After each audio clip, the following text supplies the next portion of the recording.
하나님 나라 백성의 성품 여행, 이제는 3학기 8단원을 같이 생각해 보고자 합니다.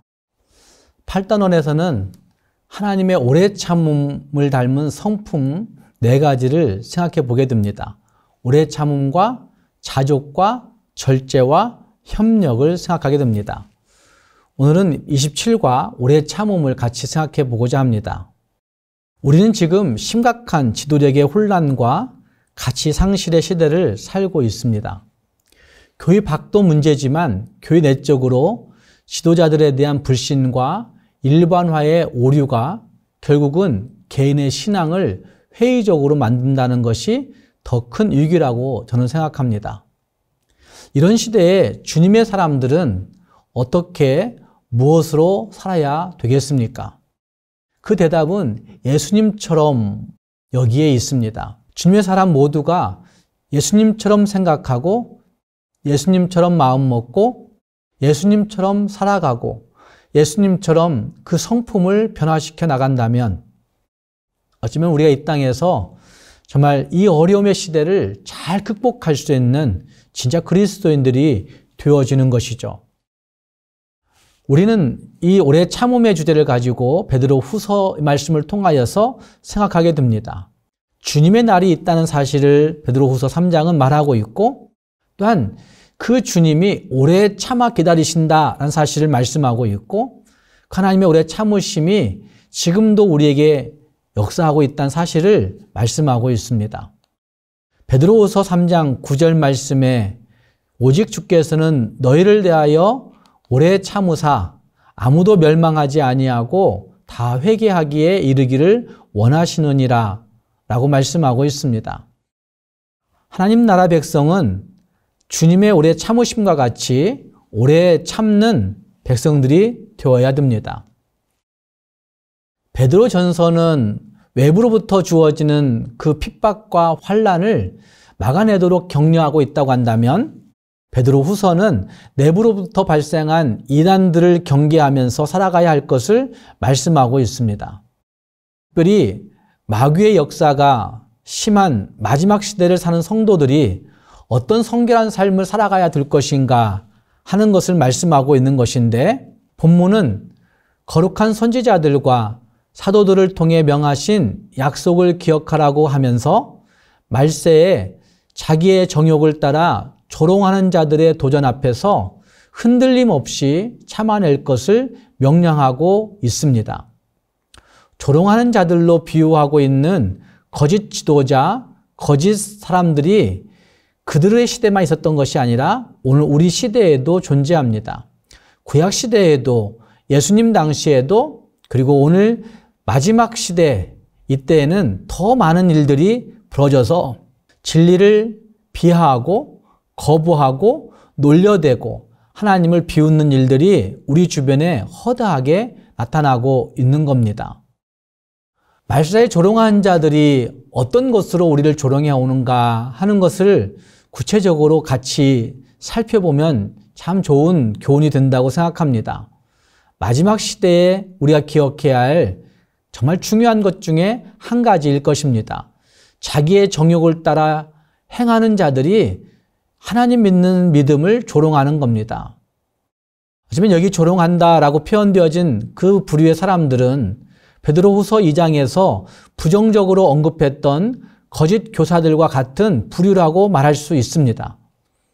그런데 더 넓게 생각해 보시면 하나님의 뜻이 아닌 자기 자신의 뜻, 자기 자신의 정욕, 자기 자신의 욕구를 좇아서 행하는 자들입니다. 조롱하는 자들은 자신들의 삶과 가르침을 죄악된 욕심에 두고 있기 때문에 하나님 믿는 그 신앙이 이해될 수가 없고 하나님 믿는 신앙처럼 오래 참는 것들을 할 수 없는 자들이라 할 수 있다는 말입니다. 그래서 자기 자신의 욕구와 욕망과 자기 자신의 그 정욕을 따라서 살아가는 그 삶을 정당화시키고 합리화시키는 그런 일들이 너무나 많이 일어나고 있는 겁니다. 절대 가치에 있어야 되는 하나님의 말씀, 약속의 말씀, 생명의 말씀을 상대화시켜서 비교 판단하는 어리석은 자들이라고 할 수가 있는 것입니다. 이런 종류의 그 조롱들이 많이 일어나는데 하나님의 말씀은 그 말씀대로 분명히 심판하신다는 말씀을 주고 있는 것을 볼 수 있습니다. 우리가 무엇으로 이길 수 있을 것인가? 라고 묻는다면 주의 말씀으로 분명히 심판이 있다. 반드시 심판의 날이 있다라고 한 사실을 붙드는 것으로 우리는 이길 수 있다고 저는 생각합니다. 베드로후서 3장 7절의 말씀에도 이것을 말씀하고 있는 것이죠. 동일한 말씀으로 불사르는 심판이 있다고 말합니다. 약속의 말씀을 가지고 대항하는 그 대항이 우리에게 있어야 된다는 말입니다. 세 번째 질문이 있는데 하나님께서 최후의 심판을 오래 참으시는 이유는 무엇일까? 그것은 하나님이 기다리신다 하는 것과 연관되어 있는데 지금 하나님의 오래 참으심의 모습은 노하기를 더디하신 하나님, 긍휼과 은혜가 많으신 하나님, 풍부한 인자하심이 많으신 하나님이라고 하는 것들을 볼 수 있는데 천년이 하루같이 우리를 기다리시는 하나님의 은혜는 모두가 구원받기를 원하는 마음으로 오래 참으시는 모습인 것을 볼 수 있습니다. 이 모든 것들은 인간 안에 있는 악과 부패함에 대해서 하나님이 오래 참으시는 하나님을 표현해 주고 있는 것입니다. 인간에게 회개할 기회를 주어서 하나님의 뜻에 순종하도록 하기 위해 참으신 하나님, 그분의 성품이 우리의 참으심이라고 한다면 오늘 우리도 우리의 삶의 현장에서 오래 참는 모습이 있어야 될 것입니다. 오래 참으심은 하나님의 성품, 하나님의 인격, 하나님의 특성입니다. 동시에 하나님의 자녀된 우리 모두가 본받아 발달시켜야 하는, 아니 닮아 살아가야 할 성품, 인격, 특성이라고 말할 수 있습니다.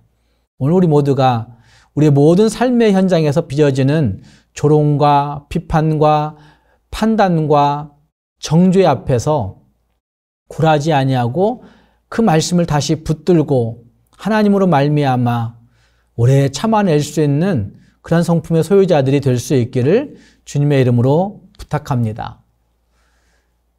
내 삶에 있어서 믿음으로 결단하여 참아내야 하는 일들이 어떤 일들이 있었는지 그거를 구체적으로 생각해 보시기 바랍니다. 가정에서, 부부 문제에서, 또한 자녀들과의 관계에서, 또한 일터에서, 직장 상사나 동료들과의 관계에서 믿음으로 결단하고 참아내야 할 일들, 어떤 일들이었는지를 적용시켜 본다고 한다면 우리가 우리의 성품을 발전시킬 수 있을 것입니다.